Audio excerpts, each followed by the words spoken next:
జీవితంలో ఎప్పుడు మధ్యతరగతి మానవులు అదృష్టవంతులని నన్ను అడిగితే, మన దేశంలో మధ్యతరగతి వాళ్లే ఎక్కువ. మనమంతా మధ్యతరగతి వాళ్ళవే. మరీ కోటీశ్వరులం కాదు, మరీ పేదవాళ్లము కాదు, మధ్యతరగతి వాళ్ళం. అంతే కదా. మనం అదృష్టవంతులం. ఎందుకో తెలుసా? మనం మరీ కిందకి లేము, మరీ పైకి లేము, మధ్యస్థంగా ఉన్నాం. మరీ కిందకు ఉన్న వాళ్ళకి ఇబ్బంది ఏమిటో తెలుసా? నిరంతరము బాధే. ఓ పూట ఉంటే రెండో పూట ఉండదు.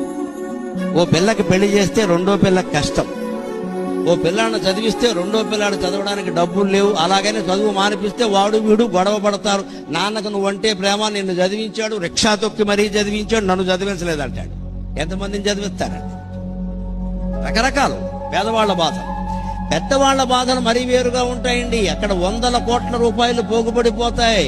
కొడుకులిద్దరికీ పడవు, కూతుళ్ళిద్దరికీ పడదు, భార్యాభర్తకి పడదు. పెళ్లి చేస్తే కొడుక్కి కోడలకి పడదు. అంతా పడకపోవడమే ఎక్కువ, అస్తమానం మేడ నుంచి కింద పడటమే ఎక్కువ.